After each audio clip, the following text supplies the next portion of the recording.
साई राम, ओम साई राम, ओम साई राम, ओम साई राम। अध्याय 42 महासमाधि की ओर। पहला, भविष्य की आगाही। रामचंद्र दादा पाटिल और तात्या कोटे पाटिल की मृत्यु टालना। लक्ष्मीबाई शिंदे को दान। समस्त प्राणियों में बाबा का वास। अंतिम क्षण। बाबा ने किस प्रकार समाधि ली, इसका वर्णन इस अध्याय में किया गया है। प्रस्तावनागत अध्यायों की कथाओं से यह स्पष्ट प्रतीत होता है कि गुरु कृपा की केवल एक किरण ही भवसागर के भय से सदा के लिए मुक्त कर देती है तथा मोक्ष का पथ सुगम करके दुख को सुख में परिवर्तित कर देती है। यदि सद्गुरु के मोह विनाशक पूजनीय चरणों का सदैव स्मरण करते रहोगे तो तुम्हारे समस्त कष्टों और भवसागर के दुखों का अंत होकर जन्म मृत्यु के चक्कर से छुटकारा हो जाएगा।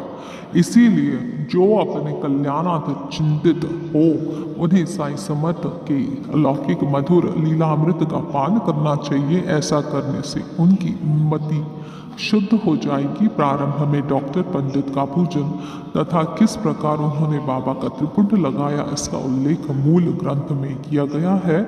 इस प्रसंग का वर्णन 11वें अध्याय में किया जा चुका है, इसीलिए यह उसको दोहराना उचित नहीं है। भविष्य की आगाही।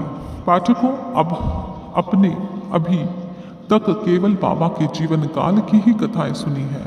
अब आप ध्यानपूर्वक बाबा के निर्वाण काल का वर्णन सुनिए। 28 सितंबर सन 1918 को बाबा को साधारण सा ज्वर आया। यह ज्वर 2-3 दिन तक रहा। इसके उपरांत ही बाबा ने भोजन करना बिल्कुल त्याग दिया।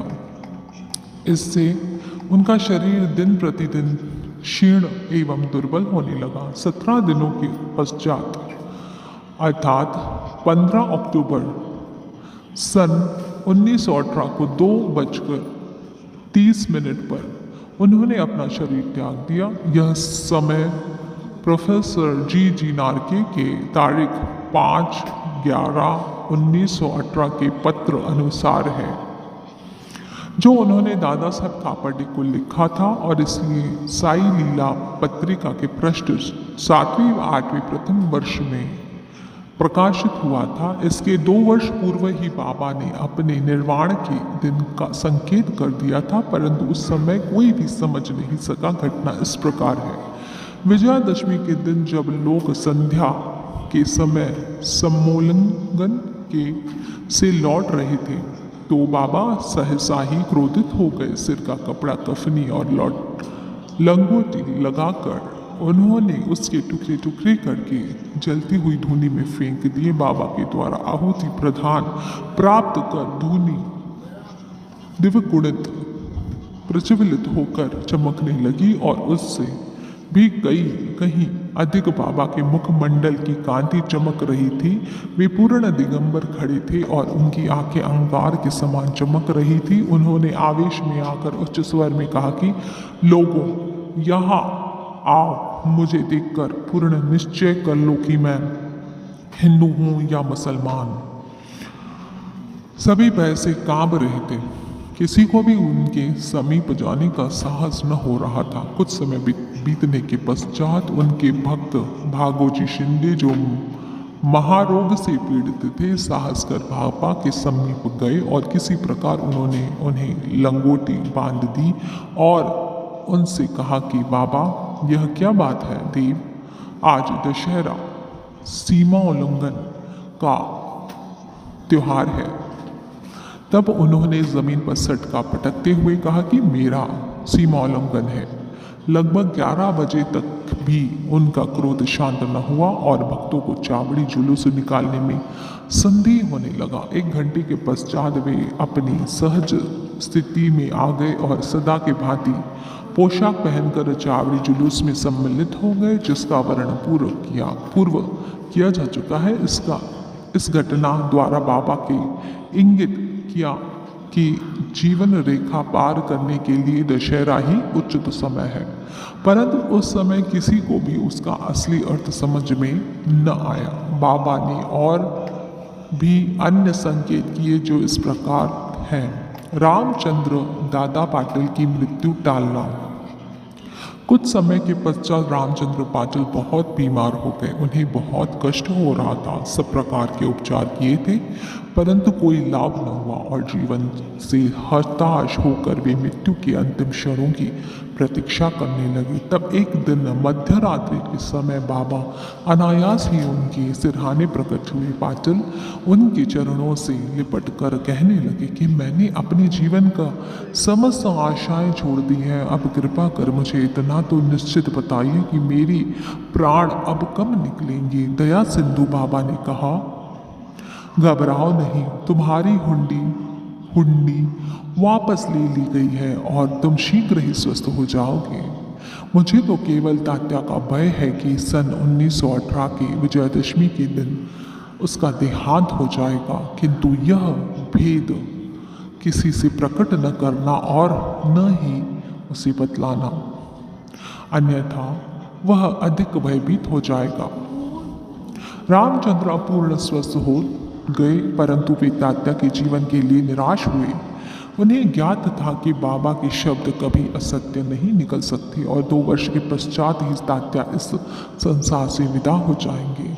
उन्होंने यह भेद बोला, शिपी के अतिरिक्त किसी से भी प्रकट न करना। केवल 2 ही व्यक्ति, रामचंद्र दादा और बाला शिंपी, तात्या के जीवन के लिए चिंताग्रस्त और दुखी थे। रामचंद्र ने शैया त्याग दी और वे चलने फिरने लगे। समय तेजी से व्यतीत होने लगा। शाके 1840 का भाद्रपद समाप्त होकर अश्विन मास प्रारंभ होने ही वाला था कि बाबा के वचन पूर्णतः सत्य निकले। तात्या बीमार पड़ गए और उन्होंने चारपाई पकड़ ली। उनकी स्थिति इतनी गंभीर हो गई कि अब वे बाबा के दर्शन को भी जाने में असमर्थ हो गए। इधर बाबा भी जूह से पीड़ित थे। तात्या का पूर्ण विश्वास बाबा पर था और बाबा का भगवान श्री हरि पर, जो उनके संरक्षक थे। तात्या की स्थिति अब और अधिक चिंताजनक हो गई। वह हिलडुल भी न सकता था और सदैव बाबा का ही स्मरण किया करता था। इधर बाबा की भी स्थिति उत्तरोत्तर गंभीर होने लगी। बाबा द्वारा बतलाया हुआ विजयदशमी का दिन भी निकट आ गया। तब रामचंद्र दादा और बाला शिंपी बहुत घबरा गए। उनके शरीर कांप रहे थे, पसीने की धाराएं प्रवाहित हो रही थी कि अब तात्या का अंतिम समय है। जैसे ही विजयदशमी का दिन आया, तात्या की नाड़ी मंद होने लगी और उसकी मृत्यु सन्निकट दिखलाई देने लगी। उस समय एक विचित्र घटना घटी। तात्या की मृत्यु टल गई और उसके प्राण बच गए, परंतु उसके स्थान पर बाबा स्वयं प्रस्थान कर गए और ऐसा प्रतीत हुआ जैसे कि परस्पर हस्तांतरण हो गया है। सभी लागे कहने लगे कि बाबा ने तात्या के लिए प्राण त्यागे। ऐसा उन्होंने क्यों किया, ये वे ही जाने, क्योंकि यह बात हमारी बुद्धि के बाहर है। ऐसा भी प्रतीत होता है कि बाबा ने अपने अंतिम काल का संकेत तात्या का नाम लेकर ही किया था। दूसरे दिन 16 अक्टूबर को प्रातःकाल बाबा के दास गणों को पंढरपुर में स्वप्न दिया कि मस्जिद आकर करके गिर पड़ी है। शिरडी के प्राय सभी तेली तंबूली मुझे कष्ट देते हैं, इसीलिए मैंने अपना स्थान छोड़ दिया है। मैं तुम्हें यह सूचना देने आया हूँ कि शीघ्र ही वहाँ जाकर मेरे शरीर पर हर तरह के फूल इकट्ठा कर चढ़ाओ। दासगण को शिरडी से भी एक पत्र प्राप्त हुआ और वे अपने शिष्यों के साथ लेकर शिरडी आए तथा उन्होंने बाबा की समाधि के समक्ष अखंड कीर्तन और हरिनाम प्रारंभ कर दिया। उन्होंने स्वयं फूलों की माला गूंथी और ईश्वर का नाम लेकर समाधि पर चढ़ाए। बाबा के नाम पर एक बृहत भोज का भी आयोजन किया गया। लक्ष्मीबाई को दान। विजयादशमी का दिन हिंदुओं के लिए बहुत शुभ है और सीमोल्लंघन के लिए बाबा द्वारा इस दिन का ही चुनाव चुनना जाना सर्वथा उचित ही है। इसके कुछ दिन पूर्व से ही उन्हें अत्यंत पीड़ा हो रही थी, परंतु अतिरिक्त आंतरिक रूप में वे पूर्ण सजग थे। अंतिम क्षण के पूर्व के बिना किसी को सहायता लिए उठकर सीधे बैठ गए और स्वस्थ दिखाई पड़ने लगे। लोगों ने सोचा कि संकट टल गया और भय की कोई बात नहीं है तथा अब वे शीघ्र ही निरोग हो जाएंगे, परंतु वे तो जानते थे कि अब मैं शीघ्र ही विदा लेने वाला हूँ। इसीलिए उन्होंने लक्ष्मीबाई शिंदे को कुछ दान देने की इच्छा प्रकट की। समस्त प्राणियों में बाबा का वास। लक्ष्मीबाई एक उच्च कुलीन महिला थी। वे मस्जिद में बाबा की दिन रात सेवा किया करती थी। केवल भगत मालसा पति तात्या और लक्ष्मी बाई के अतिरिक्त रात को मस्जिद की सीढ़ियों पर कोई नहीं चढ़ सकता था। एक बार संध्या समय जब बाबा तात्या के साथ मस्जिद में बैठे हुए थे, तभी लक्ष्मीबाई ने आकर उन्हें नमस्कार किया। तब बाबा कहने लगे कि अरे लक्ष्मी, मैं अत्यंत भूखा हूँ। वे यह कहकर लौट पड़ी कि बाबा थोड़ी देर ठहरो, मैं अभी आपके लिए रोटी लेकर आती हूँ।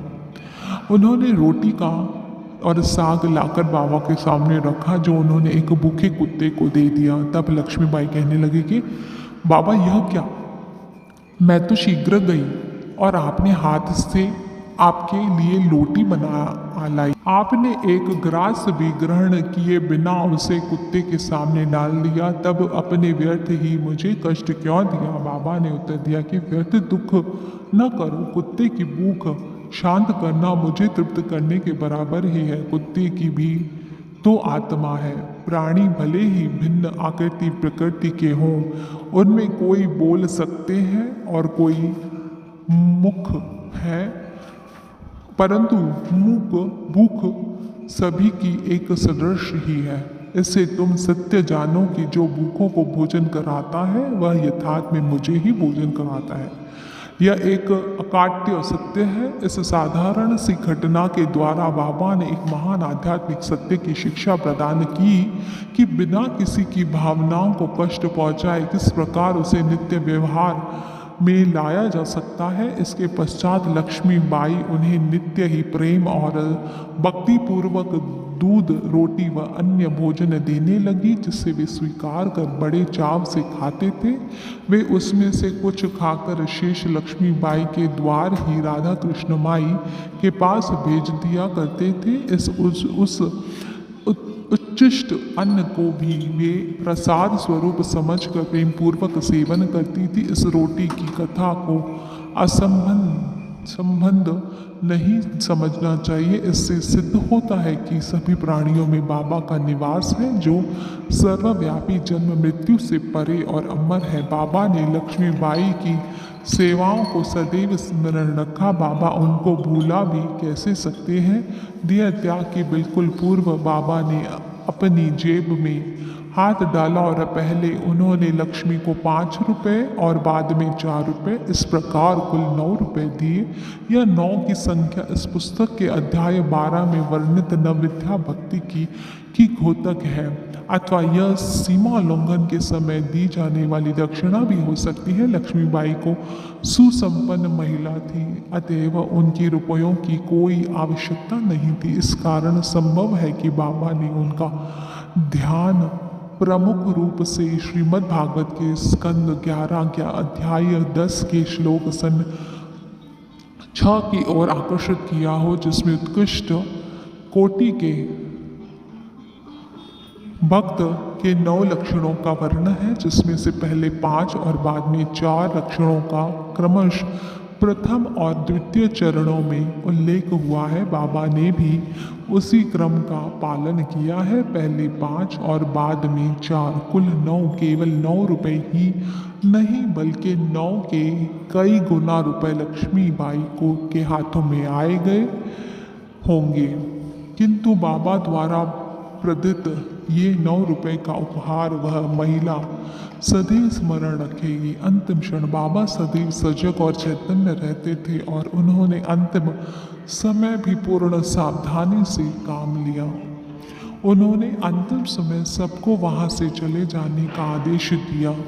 चिंतामग्न काका साहब बूटी और अन्य महानुभाव जो मस्जिद में बाबा की सेवा में उपस्थित थे, उनको भी बाबा ने वाड़े में जाकर भोजन करके लौट आने को कहा। ऐसी स्थिति में वे बाबा को अकेला छोड़ना तो नहीं चाहते थे, परंतु उनकी आज्ञा का उल्लंघन भी तो नहीं कर सकते थे। इसलिए इच्छा न होते हुए भी उदास और दुखी हृदय से उन्हें वाड़े को जाना पड़ा। उन्हें विदित था कि बाबा की स्थिति अत्यंत चिंताजनक है और इस प्रकार उन्हें अकेले छोड़ना उचित नहीं है। वे भोजन करने के लिए बैठे तो परंतु उनके मन कहीं और बाबा के साथ थे। अभी भोजन समाप्त भी न हो पाया कि बाबा के नश्वर शरीर त्यागने का समाचार उनके पास पहुंचा और वे अधपेट ही अपनी अपनी थाली छोड़कर मस्जिद की ओर भागे तथा जाकर देखा कि बाबा सदा के लिए बायजा अब्बा के पोते के गोद में अंतिम